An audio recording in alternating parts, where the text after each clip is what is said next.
It's election season in Tamil Nadu. 234 election seats are at stake, and political parties and leaders are giving their all to win as many as possible. The EC has a cap on how much each candidate can spend on campaigns, 40 lakh rupees. But ask anyone who has actually tried to contest, that number is a joke. The real cost of running a campaign, according to conservative estimates, is anywhere around 5 crore rupees. For the more critical constituencies, the spending could be a lot more. So, where does that money come from? How does it get spent? Hi, this is Abhinavi Sekar for the Federal.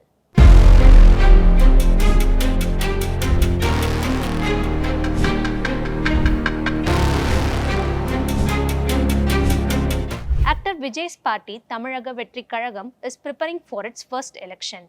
But even before the campaign rallies start, the party is facing an uncomfortable question. Where are the candidates? Party organizers say the problem is not a shortage of willing people. The problem is that each willing person needs roughly 5 crore rupees to run a credible campaign, and most of them simply don't have it. This is not unique to TVK. It is a reality every party has to navigate. The official 40 lakh rupees cap exists. It should provide an even playing field for all the candidates.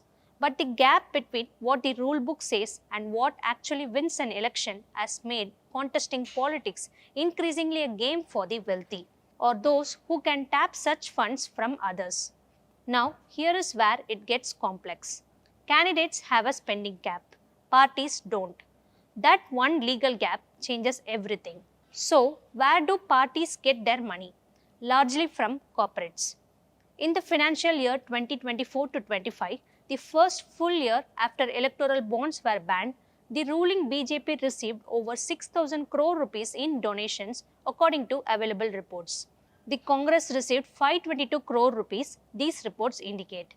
The gap is enormous. In February 2024, the Supreme Court struck down the electoral bond scheme, the anonymous donation route that allowed corporates to fund parties without anyone knowing. Between 2018 and 2024, bonds worth over 16,500 crore rupees were purchased.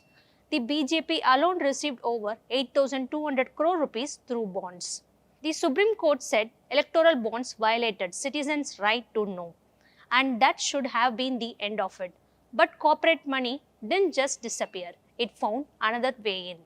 This time through electoral trust. Now, what are electoral trust?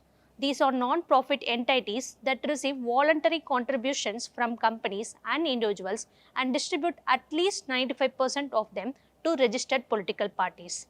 They can keep the balance 5% for the administrative expenses. Look at this number. In 2023 to 24, Electoral Trust donated around 1,200 crore rupees to political parties. The very next year, after electoral bonds were banned, that number jumped to nearly 3,800 crore rupees according to available data, almost triple. The route changed, the money flowed in. Funding by electoral trust is fully legal and transparent. They disclose donors, unlike electoral bonds. But how do they decide which party gets how much? This remains entirely opaque. The biggest trust last year, Prudent Electoral Trust, gave 2,668 crore rupees to the parties. Of that, 2,180 crore rupees went to the BJP, and Congress received around 216 crore rupees. 13 other parties received smaller amounts. Who is actually writing these checks? Let's have a look at top donor figures from 2024 to 25 from data available in public domain. The biggest single donor last year was Elevated Avenue Realty, a real estate company giving 500 crore rupees. Tata Sons gave 308 crore rupees and TCS 217 crore rupees. Mega Engineering and Infrastructure donated 175 crore rupees. Just the top 10 companies together contributed nearly 1,900 crore rupees, that is half of everything donated through trust in that entire year. There is another gap at the other end. For any donation below 20,000 rupees, parties don't have to mention the source. It can even be cash up to 2,000 rupees per person. And you can write as many checks just under the threshold as you like. No rule broken. The Bahujan Samaj Party, a national party, has maintained for over 18 years that it received zero donations, about 20,000 rupees. Every rupee apparently is from bank interest and membership fees received in cash. The Supreme Court is currently hearing a petition to fix this. So, what is the real structural problem? Candidates have a spending ceiling, but parties don't. So, parties can pour unlimited money into a single constituency. Helicopters, hoardings, mobilization, social media promotions, everything, and it doesn't count against the candidate's 40 lakh rupees limit. The cap exists, but it barely applies to the actual money being spent. Former Chief Election Commissioner T.S. Krishnamurthy has called corporate funding of parties an obnoxious nexus between money and power. The Bombay High Court said something similar back in 1957, warning Parliament that corporate donations could throttle democracy. Parliament didn't act then. The question is whether it will now. Here is what you need to take away. The 40 lakh rupees candidate limit is real but largely cosmetic. Corporate money flows freely through electoral trust. Small donations can stay anonymous.